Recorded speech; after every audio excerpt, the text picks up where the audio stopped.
Bismillahirrahmanirrahim. Alhamdulillahirabbil alamin. Wa bihi nasta'inu 'ala umuri dunya waddin. Allahumma shalli 'ala sayyidina Muhammadin miftahil babi rahmatillah.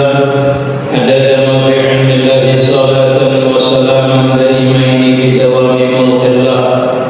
Wa 'ala alihi wa sahbihi adada kulli dzarratin anfa'na. Qala rahimahullahu ta'ala wa nafa'na bihi wa bi'ulumihi bidharin amin.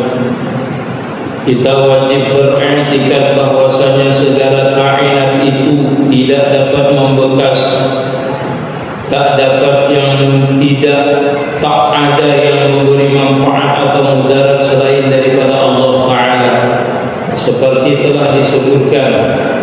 Kemudian apabila yang diiktikadkan itu hendaklah diamaliyahkannya, yaitu dengan membiasakan tilik hatinya bahwasanya Allah Subhanahu wa Ta'ala yang mendatangkan manfaat dan yang menolak daripada mudarat, yang memberi rezeki dan sebagainya.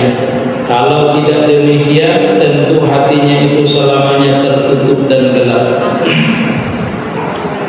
Atau orang yang masih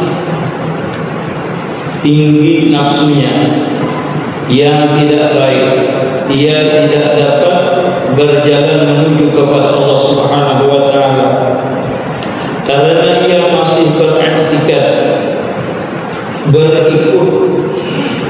Atau orang yang masih banyak lalai,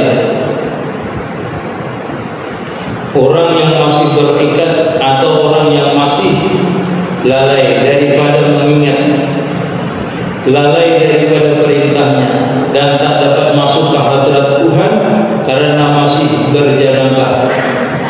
Jadi semalam itu diceritakan oleh musannif bahwasanya orang itu tidak akan masuk kepada hadratullah, atau hatinya itu kada bisa memandang kebesaran Allah Subhanahu wa Ta'ala. Yang pertama adalah di hatinya itu masih ada akwal, ada agiyar, ada akwal selain daripada Allah Subhanahu wa Ta'ala. Itu kada bisa basariahnya terbuka futuhatnya. Atau orang itu kada bersih hatinya kada bertobat lagi, hatinya kada kembali kepada Allah Subhanahu wa Ta'ala, baik tobat zahir ataupun tobat batin. Maka orang itu tidak akan mendapatkan asrar, tidak akan mendapatkan rahasia-rahasia daripada Allah Subhanahu wa Ta'ala. Itu diantaranya kalau hatinya belum suci lagi, hatinya belum kembali lagi kepada Allah Subhanahu wa Ta'ala. Atau disebutkan di sini bahwasanya orang itu lalai, hatinya banyak lalai. Hati aja yang banyak lalai, walaupun dia banyak beribadah, kada bisa juga masuk ke hadratullah. Kada bisanya hatinya itu memandang kebesaran Allah Subhanahu wa Ta'ala kalau hatinya lalai, walaupun dia beribadah. Ada juga orang itu hatinya, misalnya orangnya beribadah tapi hatinya lalai, tadi kada bisa juga masuk ke hadratullah, kada bisa akan memandang kebesaran Allah Subhanahu wa Ta'ala. Makanya orang yang dalam keadaan berjalan kepada Allah Subhanahu wa Ta'ala ini, di samping zahirnya beribadah, batinnya pun harus tetap musyahadah kepada Allah Subhanahu wa Ta'ala. Jadi orang yang mengaku ma'rifat adalah kalau ia tak beribadah, tak mungkin ma'rifat. Karena jalannya ma'rifat itu mesti beribadah, mesti beribadah. Jadi kalau orang mengaku ma'rifat tetapi yang ada beribadah, itu kada ma'rifat. Karena jalannya tadi harus kada lalai daripada perintah yang zahir ataupun daripada musyahadah yang batin, menyaksikan terus kebesaran Allah Subhanahu wa Ta'ala. Kalau ada itu kada bisa. Makanya orang itu supaya kada lalai, biasanya itu orang itu berkhalwat berujrah, berjauh daripada orang. Ini supaya orang itu kada lalai, zahirnya terus dalam keadaan beribadah, berwirid taat zahirnya, batinnya senantiasa musyahadah, terus memandang kebesaran Allah Subhanahu wa Ta'ala. Ini pun belum tentu orang itu mencapai ma'rifat. Orang dulu beribadah siang malam belum tentu mencapai ma'rifat, tetapi orang yang beribadah membuktikannya ma'rifat. Karena setiap orang yang beribadah itu menunjukkan bahwasanya ia kenal dengan Allah Ta'ala. Paling tidak ia kenal dengan perintahnya dulu, yaitu menjalankan ketaatan tadi kita. Ada mungkin orang itu kenal dengan Allah Ta'ala lalu ia akan beribadah itu dusta. Ada mungkin, terkecuali yang gila. Terkecuali gila. Jadi orang gila itu ada gila yang sebenarnya memang stres. Itu gila yang sebenarnya itu ada mukalafnya. Hendak ada sembahyang boleh, hendaknya apa lagi, hendak ada puasa, terserah. Itu gila sebenarnya. Tapi itu orang yang waras saja kalau sembahyang itu gila sebenarnya. Ada ma'rifat itu. Nah, beda sudah gila dengan kegilaan itu beda. Ini banyak benar orang yang itu, banyak yang itu mau ilmu boleh ma'rifat dia, tetapi jauh dia belum tentu ma'rifat. Ma'rifat itu jauh yang diberikan oleh Allah Subhanahu Wa Taala, dan itu sebentar setelah kita berbuat taat nanti. Nah, di antara jauh dia itu, di antara perasaan kita itu yang sering ulun sebutkan, yang perasaan kita itu merasa dekat dengan Allah Subhanahu Wa Taala adalah ketika kita habis beribadah. Itu bahagian daripada nur yang diberikan oleh Allah Ta'ala, nur ma'rifat namanya. Tapi bukan nur ma'rifat yang sebenarnya lagi. Nur ma'rifat yang sebenarnya belum lagi. Orang itu beribadah nanti merasa dekat dengan Allah Subhanahu Wa Ta'ala, Ustaz. Merasa orang itu takut dengan Allah Subhanahu Wa Ta'ala. Merasa orang itu biasanya tuh takutan mati. Itu bahagian daripada nur ma'rifat yang diberikan Allah Ta'ala. Orang itu ada yang kena habis beribadah itu takutan mati ada. Ada orang itu habis beribadah kena hadap pada mati ada. Karena ia rasa dekat dengan Allah Subhanahu Wa Taala. Ada yang hadap pada mati, ya Allah, aku hadap pada mati dah, rindu benar dengan dia. Tetapi itu bukan bagian daripada ma'rifat, tetapi itu bagian daripada nur ma'rifat yang diberikan Allah Ta'ala. Jalan untuk mencapai ma'rifat yang sebenarnya, Ustaz. Nah, karena itu kita diberikan oleh Allah Subhanahu Wa Taala itu rasa itu berdosa. Habis beribadah itu, orang habis beribadah itu ada yang merasa berdosa dan merasa dekat saja, merasa hampir saja dengan Allah Taala, merasa takut saja dengan Allah Subhanahu Wa Taala. Ada orang itu yang diberikan Allah Taala rasa berdosa. Ada juga orang itu ketika habisnya beribadah dibayangi oleh perbuatannya yang telah lalu, diingatkan masa lalunya, masa lalu perbuatan yang tidak bagus, menangisnya. Nah, itu namanya warid. Warid semua Allah sebutakannya adalah warid setelah beribadah namanya. Nah, ketika orang itu ingat dengan dosanya habis beribadah, ini pasti banyak beristighfar. Nah, istighfar itulah nanti yang membawa kepada makam ma'rifat yang sebenarnya. Kalau orang itu takut dengan Allah Subhanahu Wa Taala sampai menggigilnya, menggatarkannya, merindingnya, habisnya beribadah, itu warid Ustaz. Lalu dengan itu dia merasa takutan mati, takutannya ingat terus dengan Allah Ta'ala.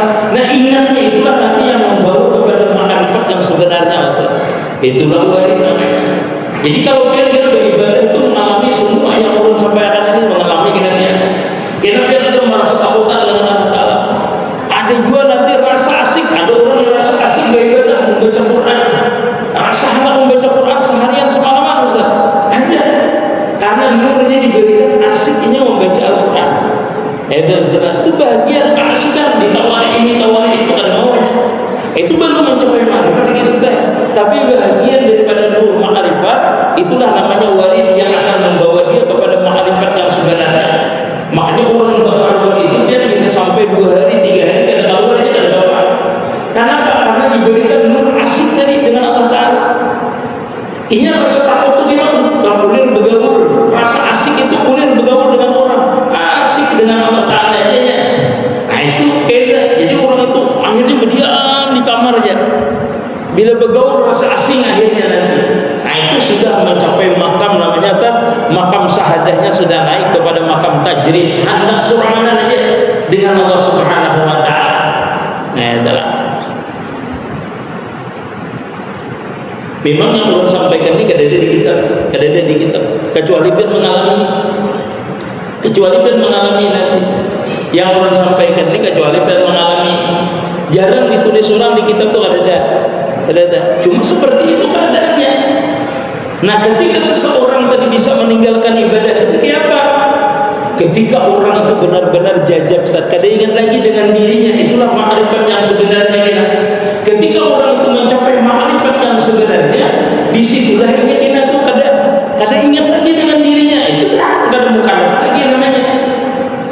itu pada mukallaf namanya ketika dia lupa dengan dirinya, sudah asyik dengan Allah Subhanahu wa taala sehingga dia tenggelam di dalam kebesaran Allah Subhanahu wa taala. Disitulah orang itu yang benar-benar ma'rifat yang sebenarnya namanya jajab basariyahnya diambil. Sama dengan orang gila yang Allah sebutkan pertama tadi. Gila yang sebenarnya itu kada ingat dengan dirinya, stres ujar kita. Ada ini gila juga, tapi hilang akalnya bukan karena gila, tetapi ditarik oleh Allah Ta'ala, ditutupi oleh kebesaran Allah Ta'ala, sehingga basariyahnya hilang, akalnya hilang, jatnya hilang, perasaannya itu melihat asik aja, seperti orang melihat orkes, melihat penyanyi, keasikannya lupa dengan dirinya, karena terlalu nampak artisnya itu bukan di panggung tetapi di dirinya. Dia merasa artisnya, bukan artis yang di panggung itu. Setelah dibukakan dia musyahadah dengan artis yang ada di panggung itu, seolah-olahnya menjadi artisnya, lupanya dengan dirinya, seolah-olah ini anak penyanyinya, padahal penyanyinya di depan situ. Karena keterbukaan itu dibukakan oleh Allah Ta'ala, rahasia jamal kamalnya itu meliputi akan dia, maka dia akan lupa dengan dirinya. Nah ini boleh biar kada sebenarnya, boleh biar kada sebenarnya, biar kada ingat, biar kawan terampil lagi ampih asiknya, perasaannya dirinya ada artisnya. Nah ini orang ini gila namanya, gila tapi dengan gila ditutupi, bukan gila namanya, hilang akalnya. Kalau yang tadi hilang akal dengan sebab memang hilang akal, gila. Ada ini hilang akal ditarik oleh Allah Ta'ala, dinampakkan yang sebenarnya, melihat kesempurnaannya, dia yang diliputi, inya yang diliputi, sehingga dia merasa bergeraknya asik, bepandirnya asik, melihatnya asik, seluruh batang tubuhnya itu melihat kesempurnaan Allah Subhanahu wa taala. Inilah makam namanya, wahdatul wujud namanya. Orang itu sampai kepada kada melihat lagi di sifatnya, kecuali itu aja yang dilihatnya, jamalullah kamalullah. Jadi kita ini masih sadar mengaku Allah Ta'ala, itu yang bingung kita. Orang yang dalam kayak ini kan mengaku lagi Ustaz. Kalau di segi ilmu boleh dia mengatakan macam kayak ini kayak itu kada apa-apa Ustaz. Tapi kalau sudah merasakan itu beda namanya, beda.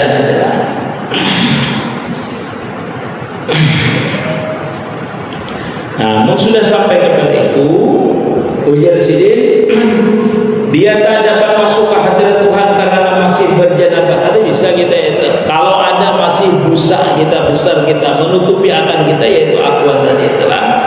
Dan tiap-tiap orang yang berhadas beserta tidak boleh masuk ke dalam masjid untuk beribadah kepadanya.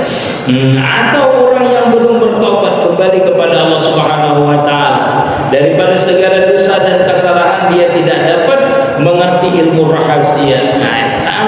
Jadi kalau taubat itu jadulun taubat zahir, taubat batin itu harus ada. Taubat zahir hak orang dikembalikan. Salah dengan orang minta maaf itu taubat zahir. Taubat batin menghilangkan, yang pertama adalah menghilangkan sifat-sifat hasad, iri, dengki, takabur. Itu awalnya kita tuh sum'ah, kita hilangkan iri, dengki di hati kita, hilangkan sebenarnya itu. Sampai kita habis itu sudah bersih, itu kada ada iri lagi dengan orang, kada ada hasad lagi dengan orang, kada ada riya lagi dengan orang. Itu kita mulai lapang sudah, mulai nyaman sudah, memandang Allah Ta'ala aja lagi pikiran. Nah, ketika kita memandang Allah Subhanahu wa taala, taubat batin ini kita harus mengembalikan apa yang pada diri kita ini. Kita harus sadar bahwasanya semuanya itu adalah miliknya Allah Subhanahu wa taala, baik secara zahir kita maupun secara batin kita. Sabarataan itu milik Allah Ta'ala. Batang tubuh kita, kulit, urat, tulang, sumsum, sabarataan ini miliknya Allah Subhanahu wa taala. Nah, nampak yang kada nampak, yang kada nampak, pendengaran kita, penglihatan kita, kehendak kita, kudrat kita, itu sabarataan dikembalikan juga kepada Allah Subhanahu wa taala. Wal hasil zahir dan batin kita ini, inna lillahi wa inna ilaihi raji'un. Taubat sabarataan, taubat artinya rujuk, kembalikan semuanya dengan Allah Subhanahu wa taala. Ketika kita mengembalikan itulah kita itu menghilangkan namanya ahwan, menghilangkan yang ada pada diri kita ini, menghilangkan ahwan namanya, menghilangkan rasa memiliki yang ada pada diri kita ini, dikembalikan. Itu obat batin sebenarnya. Ujar sidin kada bisa orang itu sampai kepada hadratullah kecuali ia melawani daripada lelawanannya itu. Merasa ada, tiadakan merasa ada itu. Nah ini sampai di sinilah. Jika hendak mencapai hindarkanlah lawanannya. Kemudian musannif membicarakan tentang wahdatul wujud. Nah, ini wahdatul wujud ini karena di situ tadi timbulnya. Ada bisa orang ini sampai kepada makam wahdatul wujud terkecuali di awal ini harus diselesaikan dulu. Ulun sering menyebutkan itu lah. Kalau orang menyebutkan itu namanya wahdatul suhud namanya. Wahdatul suhudnya sempurna, nanti sampailah dia kepada makam wahdatul wujud namanya. Kalau suhudnya ada sempurna, ada bisa dia sampai kepada makam wahdatul wujud. Kalau suhudnya ada sempurna, jadi yang utama itu adalah wahdatul suhudnya dulu. Wahdatul suhud itu apa? Mentauhidkan akal, mentauhidkan sifat, mentauhidkan zat. Bila bisa yang ini, berarti kita sampai kepada makam wahdatul wujud namanya. Itulah ma'rifat yang sebenarnya. Jadi musannif membicarakan masalah tentang wahdatul wujud.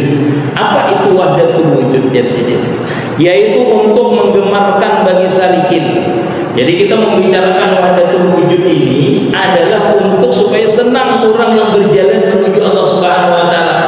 Kenapa sih disebutkan wahdatul wujud ini? Untuk menggemarkan orang yang salikin tadi. Kenapa? Supaya senang orang yang salikin. Karena wahdatul wujud ini pemberian Allah Ta'ala, yaitu makam ma'rifat namanya, makam ma'rifat. Jadi orang itu kan bisa sampai kepada wahdatul wujud, wahdatul suhudnya dulu, sempurnakan dulu wahdatul suhudnya. Jadi kan bisa sempurna ya Sidin. Jadi maka disebutkan sini untuk menggembirakan bagi salikin ya. Orang yang berjalan kepada Allah Subhanahu wa taala itu digembirakan, dikabarkan bahwasanya ini akan mencapai makam wahdatul wujud. Nah, ini siapa aja boleh mendapatkan makam wahdatul wujud inilah.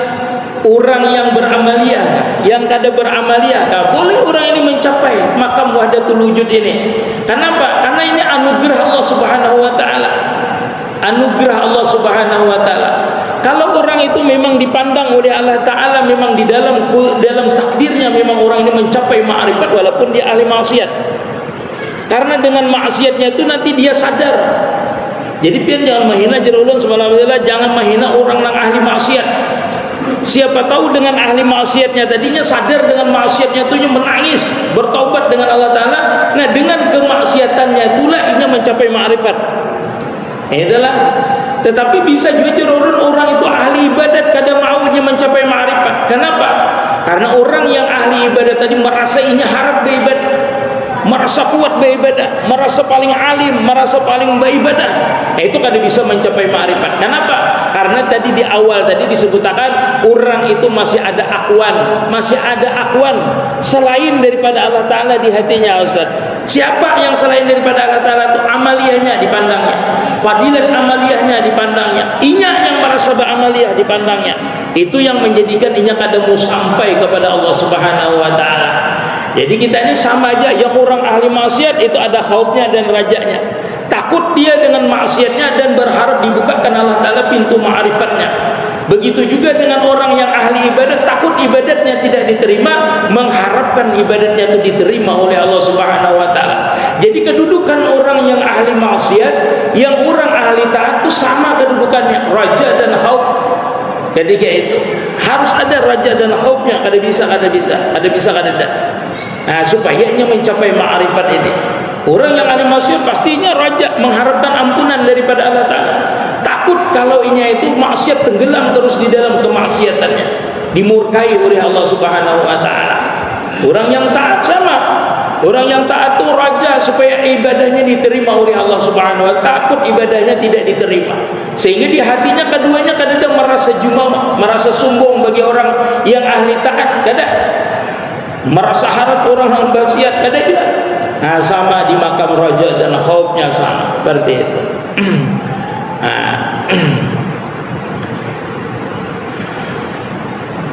Yaitu untuk menggemarkan salikin. Jadi Sidin membicarakan masalah wahdatul wujud ini Sidin untuk menggemarkan orang yang salikin. Jadi boleh aja orang yang dalam berjalan kepada Allah Ta'ala dalam beribadah itu tujuannya niatnya hendak jadi wali, boleh aja Ustaz. Menjadi wali, Anda supaya jadi ma'rifat dengan Allah Ta'ala. Padahal dia kada sadar beribadah itu sudah ma'rifat sudah dengan Allah Subhanahu wa Ta'ala. Itulah gunanya kita nih di bawah bimbingan guru itu supaya kita tahu ibadah pun ini bujur kada. Nah, itu harus tahu kita. Makanya ada guru. Nah, tapi guru kadang-kadang memadahkan sidin. Kenapa? Karena setiap hari sidin membimbing kita dengan apa? Dengan belajar kitab tauhid. Nah, belajar masalah tasawuf. Sidin kadang memadahkan dulu. Cuma kita harus memahami daripada pelajaran itulah bimbingan sidin setiap hari.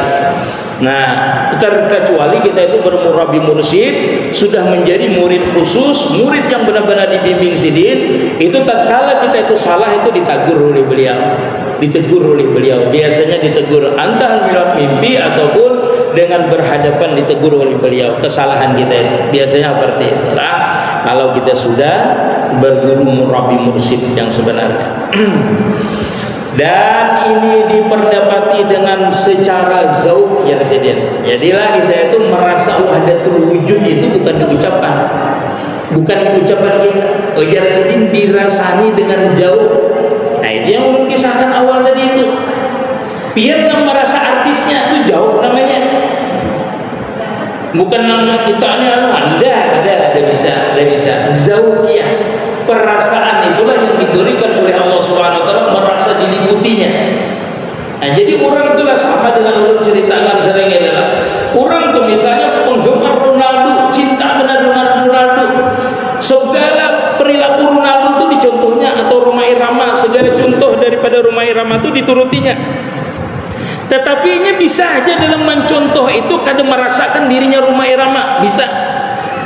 Pian tuh penggemar benar dengan guru, misalnya dengan guru tapi pian belum tentu pian merasakan diri pian itu sama dengan guru itu. Perasaan pian aku ini jadi guru kada, belum tentu sama. Walaupun misalnya surbannya dituruti, bulangnya dituruti, apa-apa dituruti lawan diri sidin, belum tentu pian merasakan diri pian itu sama dengan guru itu, belum tentu. Kayak itu juga kita dengan Allah Ta'ala ini, kita menyatakan af'alku ini bukan af'alku, sifatku ini bukan sifatku, wujudku ini bukan wujudku. Yang nampak wujud itulah dalam artian aku ini mewujud karena Allah Ta'ala, bergerakku ini karena digerakkan, perbuatanku ini karena diperbuat oleh Allah Ta'ala. Allahu khalaqakum wa ma ta'malun. Kita menyaksikan terus di setiap gerak kita, di setiap diam kita, bahwasanya tidak ada lepas la tataharraku zarrah ila biiznillah. Kada bergerak kita sedikit pun kecuali di situ diliputi oleh sifat ilmu Allah Ta'ala. Itu harus dipandang dengan batin kita, dipandang dengan mata zahir kita, dipandang dengan zahir kita. Kita melihat gerak kita ini, diyakini bahwasanya ini bukan milik kita, diyakinakan di hati. Namanya itu memesrakan zahir dan batin. Batinnya memandang, zahirnya memandang. Yang dipandang apa? Wahdatu sifat. Cuma sifat yang satu itulah yang menggerakkan. Cuma zat satu itulah yang menggerakkan. Cuma apal itu yang satu itulah yang menggerakkan. Seberataan batang tubuh kita mesrakan itu. Belum tentu kita merasakan kita ini kadang mempunyai gerak, belum tentu. Nah, itu sama dengan kita tadi. Setelah kita lengkap meliputi contoh ini yang kita cintai, seseorang tadi yang kita cintai, belum tentu kita merasakan diri kita tuh orang yang kita cintai. Ya, orang itu ada yang merasa dirinya itu seperti Rhoma Irama bujur seikungan. Setelah bejugitnya, bersuaranya, diturutinya, adanya perasaannya tuh dirinya tuh menjadi Rhoma Irama tuh bujur menjadi Rhoma Irama. Kadang merasa dirinya lagi, rasa nampak seikungannya tuh. Ada juga kadang nampak seikungan, tetapi suaranya jangan sama dengan Rhoma. Nah, itu berarti nanti setelah dia panah dalam wujudnya, panah namanya pada sifatnya. Ada juga nanti digeraknya, berarti panah di apa? Kalau rincikan panjang adalah. Jadi seseorang itu kan kalau kita belajar dalam ilmu amal ma'rifat itu yang kita sudah tamat itu, orang itu setelah orang itu selesai diberikan oleh Allah Ta'ala ketika dia panah, namanya wahdatul wujud namanya. Dia itu merasa kadang mempunyai wujud, nanti didampakkan oleh Allah Ta'ala, rasanya tuh panah sifat, panah afal. Ya seperti tadi, ada orang itu menuruti guru, Ustaz, badannya perasaannya kada guru, kada suaranya aja nggak sama dengan guru. Suaranya aja perasa dengan guru, sama dengan guru. Pendengarnya sama, yang dikeluarkannya sama. Orang lain kada sama mendengarnya. Orang lain tapi suara Udin ini jelek jurang. Inya mesranya, inya kan merasa jeleknya. Kenapa? Karena diliputi oleh kesempurnaan gurunya tadi tuh. Bisa kalau antum bersair tuh perasa kita ini, kita membayangkan guru bersair, lalu suara kita ini kita mendengar kayak suara guru. kita mendengar seperti suara guru, ada kawan kawan, inya kan diliputi oleh kesempurnaannya. Tetapi kita yang diliputi kesempurnaannya, kita lah yang merasa guru tadi itu. Nah itu namanya panapi sifat. Tapi kalau sehitungan sama misalnya perasaannya, nah itu panapi jat namanya. Itulah makam pana namanya, itulah wahdatul wujud namanya. Dia merasa ada dirinya lagi yang maujud, yang meliputinya. Nah itulah masalah. Ini sebenarnya ada kekerasan bang mengaji ini sudah berdiam, begini belajar ini ada datang kayak ulun ibu kuliah tuh ada. Santai aja mengajinya ini supaya bujur-bujur kita itu waktu mengaji itu benar-benar merasa makan mesra bujur-bujur ketika itu. Yang ulun contohkan ini biar kalau sampai ke makam itu, itulah yang sebenarnya namanya ma'rifat namanya.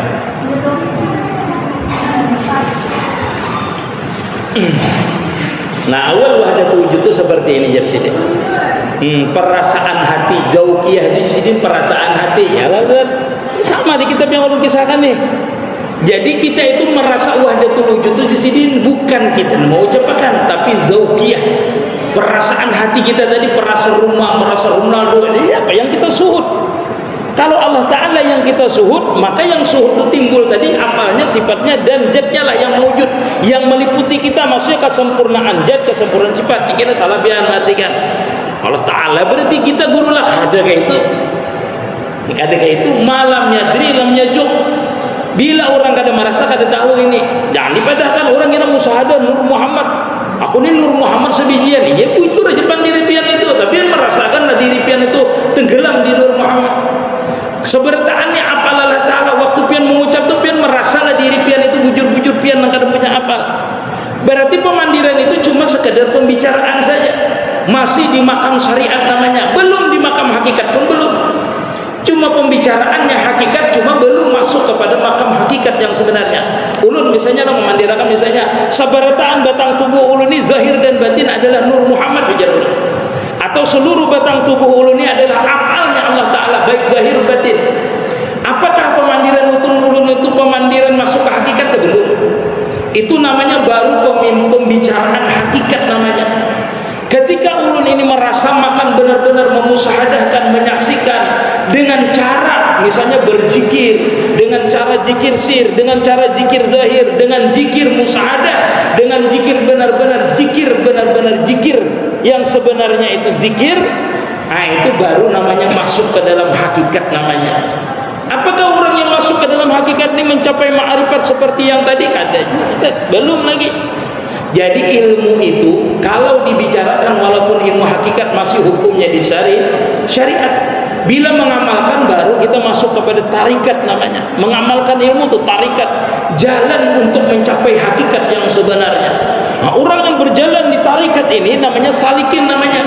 Itu belum tentu mencapai kepada makam hakikat yang sebenarnya, yaitu dia bertemu dengan yang hakikat yang sebenarnya tadi, atau merasa diliputi oleh hakikat yang sebenarnya tadi. Itulah namanya zauqiyah namanya, ma'rifat namanya yang sebenarnya tadi adalah seperti itu. Al-kaunu kulluha zulmatun jadsidin. Ini membicarakan wahdatul wujud. Ini membicarakan bukan wahdatul wujudnya, tetapi cara orang itu sampai kepada makam wahdatul wujud itu. Makanya disebutkan al-kaunu kulluhu zulmatun wa innama anaruhu zahurul haqqu bihi faman ra'al kauna lam yashhud bihi jadsidin. Nah, kaun itu jadsidin. Kaun itu tahu lah biar kaun itu seluruh alam nih kaun. Kaun itu namanya masih wallah, kaun namanya, makhluk namanya, agiyar namanya, apalagi itu, apalagi akwan namanya lah, itu makhluk semuanya namanya, termasuk diri kita ini akwan namanya. Selain daripada Allah Ta'ala itu akwan di sini. Nah, kaun itu semuanya jersidin gelap, zulmatun. Al kaunu kulluhu zulmatun. Dan hanya saja yang meneranginya ialah kejahiran Tuhannya padanya. Jadi zulmah ini artinya kita itu kada bisa melihat yang sebenarnya hakikat. Wa'lamu anna fikum Rasulullah sallallahu alaihi wasallam itu kada bisa melihat kita. Al insanu sirri wa anasi wa sirri sifati wa sifati la ghair. Jaralah ta'ala. sifatnya, kenyataan sifatnya, maksudnya kita ini mau jelaskan ini panjang lah supaya kita itu mengetahui kada zulmah kita ini, kada terhijab, namanya kada gelap. Yang sebenarnya jadi terang itu ketika nampaknya itu nang hakikat yang sebenarnya itu baru kita terang. Ujar orang bahari itu terbuka hijab. Allah terjemahkan ya berarti ini nang kalimat tadi supaya mengerti rahasia sebenarnya. Al insanu sirri jalla ta'ala. Insan itu adalah rahasiaku jalla ta'ala. Insan itu adalah rahasia. Artinya kita ini kada nampak, kada mewujud kalau Allah Ta'ala kada menjadikan. Contoh, kita ini bergerak, berdiam, bejat, bergerak, berdiam, namanya ini afal. Paham nggak? Untuk kita ini bergerak, berdiam, belum menggerakkan, namanya ini afal namanya. Af'al ini kada sifat. Artinya kada jahir af'al ini gerak ini kalau kada sifat apa? Kudrat, iradat, ilmu. Anak menggerakkan ini kan ada, tentu ada ilmunya, ada kehendaknya, ada kudrat untuk menggerakkannya. Benar. Nambah gerak ini namanya jannah. Nambah gerak ini namanya jannah. Nasib af'al, sifat jannah kada ada roh. Iyalah. Amunnya mati kita kada bergerak, kita biar berisi jet kada bergerak. Muninya rohnya kada ada, buruk kita hilang kita. Ya, berarti wujud kita ini karena apa? Karena ada roh kita. Roh kita ada, jadi kita bergerak. Sedangkan roh itu adalah kenyataan daripada afalnya Allah Ta'ala, perbuatan Allah Ta'ala. Jangan roh dikatakan Allah Ta'ala, ya. Lain. Roh itu diliputi oleh sifatnya Allah Ta'ala. Roh itu apalnya Allah Ta'ala juga. Jadi kita ini kenyataan roh, berarti kita ini kenyataan apalnya Allah Ta'ala. Adalah al-insanu sirri. Insan itu jar Allah Ta'ala rahasiaku. Rahasianya di mana? Tersembunyi di dalam diri kita, bahwasanya sir daripada bergerak, berdiam kita, melihat, mendengar kita ini, rahasianya adalah roh itu. Kalau kada ada roh itu kada. Jadi orang itu kada memandang rohnya, tetapi memandang yang menjadikan itu roh tadi, sehingga akhwan ini jadi menjadi terang. Siapa sebenarnya akhwan ini? Adalah kenyataan afalnya Allah Ta'ala. Itu namanya kita menyaksikan, Ustaz. Menyaksikan gerak dan diam dan batang tubuh kita ini afal Allah Ta'ala. Kadang menyaksikan kita bergerak. Kenapa? Karena kita kan bisa bergerak pun kada ada roh tadi. Itu namanya kita menyaksikan. Dengan apa kita menyaksikannya? Dengan penyaksiannya juga, Ustaz. Kayak apa kita menyaksikannya? Kita menyaksikan, kita kadang merasa menyaksikan lagi karena kita tenggelam sudah di roh tadi. Afal Allah Ta'ala itulah yang menyaksikan kenyataan apalnya, yaitu batang tubuh kita. Nah, ini mulai dalam sudah ulun memadahkan. Itulah musyahadah yang sebenarnya. Caranya seperti apa? Yaitu caranya orang itu menghilangkan akhwan itu dengan berzikir, Ustaz. Illallah, illallah, illallah, illallah, illallah. Atau berzikir nafas, ditarik orang nafas. Dirasakan di dalam tu la maujuda, la hayata illallah. Kada ada yang hidup kecuali piannya Allah. Nah, ketika ia merasakan hayat Allah Ta'ala saja yang hidup, lalu dipandangnya dirinya. Siapa yang memandang? Yang hayat tadi, Ustaz. Lain inya yang memandang, karena inya sudah tenggelam di dalam sifat hayat tadi. Lalu inya memandang dirinya ini dengan sifat hayat itu. Sifat hayat itulah yang nyata pada diri kita ini, meliputi akan diri kita. Kalau inya Allah Ta'ala itu kada hidup, kada mungkin kita ini ada wujud. Disitulah namanya musyahadah. Sifat hayat itulah yang menyaksikan kenyataan hayat itu di mana? Seluruh alam ini, termasuk diri kita. Termasuk diri kita. Siapa yang menyaksikan? Kita adalah menyaksikan. Kadang kita yang menyaksikan. Inya seorang yang menyaksikan akan kenyataan dirinya seorang. Jadi wah kayaknya di Allah Ta'ala kita guru aja. Salah pulang, kitanya sudah hilang. Mana ada bisa mengakui lagi? Nah, itu maksudnya caranya tadi adalah cara kita itu menyaksikan cara musyahadah yang sebenarnya. Mun orang musyahadah, ya Allah, biar mulai ini bagus, ulun menyaksikan. Boleh lah, boleh. Itu tingkatannya berbeda. Itu tingkatan inya masih menyaksikan. Kata Bapak, walaupun gua salah, makanya orang aja tuh yang belajar mutasawuf menikam kada kenal dengan disembah aja, berusaha gini sembahyang. Minta jelasakan maksudnya nang kayak gerang tuh supaya kenal menyembah tuh kayak apa? minta jelasakan. Amun kada bisa merinciakan, kada usah memandirkan. Ya, kada bisa memandirkan. Ikam menyaksikan lah dulu dalam waktu sembahyang itu, ikam siapa lah ikam saksikan? Aku tuh menyaksikan. Sambat gitu ya lah. Pian bang siapa menyaksikan? Masih bujukan salah di sini, menjelaskan pian. Pian menjelaskan kayak apa? Supaya menyaksikan itu adalah ininya menyaksikan sampai di mana sih dia menjelaskannya. Karena makam inilah menjelaskan ini kada bisa orang menjelaskan kecuali Ustaz sampai kepada makam itu juga menjelaskannya. Kada bisa. Karena itu bahagian daripada rahasia yang diterimanya ketika ia menyaksikan dengan penyaksiannya.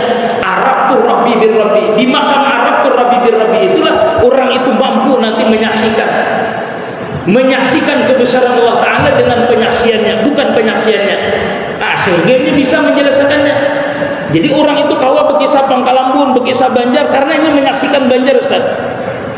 Amunnya belum menyaksikan pernah ke Banjar, mau bekisah Banjar, Ustaz orang masih ayal masihnya. Karena penyaksian itu nanti banyak, Ustaz. Satu orang itu berbeda. Misalnya 3 orang ke Banjar, Ustaz. 3 orang yang ke Banjar itu menjelaskan Banjar itu terpisah ginanya, beda-beda yang dibukakan, maksudnya yang ditemuinya. Seikung ke warung acil, seikung ke toko baju, seikung ke toko sandal, itu beda nanti dikisahkannya. Ketika seseorang itu dibukakan oleh Allah Ta'ala, pintu ma'rifat itu tidak sama satu dengan yang lain, cuma satu kema'rifatan, sama kema'rifatan. Nah, jadi pian kada bisa guru ini ahli fikih ya. Memang dia ahli fikih, tetapi kalau dia ahli ma'rifat nanti berbeda sir yang dibukakannya, rahasianya dibukakan, walaupun seguru beda dibukakan. Karena orang yang belanja di pasarnya itu berbeda. Yang diberikan Allah Ta'ala, ikam di jar guru ikam ke pasar ini, pasarnya di sebelah timur, seikum di sebelah barat dan dibukakan, seikum di sebelah timur. Tentu kisah pasarnya yang dibukakan itu berbeda. Makanya orang ahli ma'rifat itu ada ahli sir namanya, ada ahli hikmah namanya, seperti Ibnu Athaillah ahli hikmah. Itu ma'rifat juga orang itu, sama dia ma'rifat, cuma beda yang dibicarakannya. Ada orang itu yang khusus membicarakan sir, ada membicarakan hikmah, ada membicarakan ilmu, karena ilmu yang terbuka dengan dia. Wallahu a'lam. Mudah-mudahan kita sampai ke makam itu insyaallah dengan pertolongan Allah Subhanahu wa taala. Waktu yang kada bisa kita sambung dalam masih banyak. Nah, ini awal orang mendapatkan wahdatul wujud itu bagaimana dia wahdatul suhudnya. Wahdatul suhudnya sehingga dia sampai kepada makam wahdatul wujud tadi itu. Nanti sambung insyaallah lah. Nah, insyaallah mudah-mudahan manfaat. Mudah-mudahan kita segera cepat dibukakan futuhat oleh Allah Subhanahu wa taala pintu ma'rifat. Ilmu ma'rifat ini ada perlu yang pahami. Yang penting diamalkan saja, karena ma'rifat itu adalah pemberian Allah Subhanahu wa taala sebagaimana ulun katakan tadi. Karena kema'rifatan itu nanti tidak sama antara guru dengan murid, tidak sama. Guru boleh membawa kepada pasar, tetapi pengetahuan murid di pasar itu bisa lebih besar daripada gurunya, bisa juga gurunya lebih besar daripada muridnya. Tergantung dia lawas sebediam di makam ma'rifat itu. Artinya dia senantiasa mengamalkan zahir dan batinnya. Orang wali itu naik makamnya itu naik itu karena dia sirnya selalu naik, karena dia sering mencapai ma'rifat. Lalu dibukakan Allah Ta'ala sirnya, rahasia-rahasianya.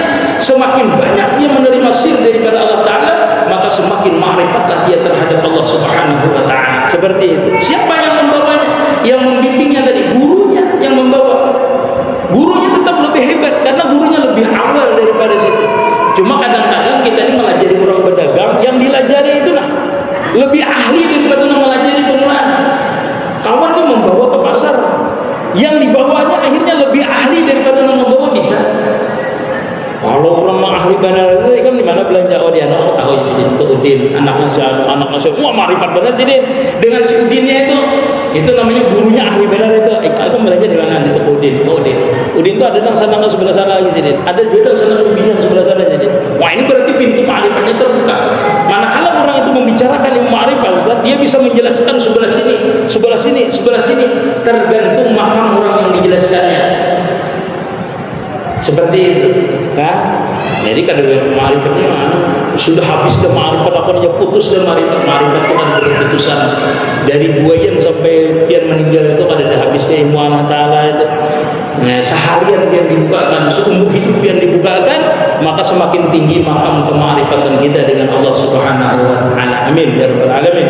Ya Rabbi bil Mustafa baligh maqasidana wa fir lana ma madha ya wasi'al karam ya Rabbi bil Mustafa baligh maqasidana wa fir lana ma madha ya wasi'al karam ya Rabbi bil Mustafa baligh maqasidana wa fir lana ma madha ya wasi'al karam ya Allah biha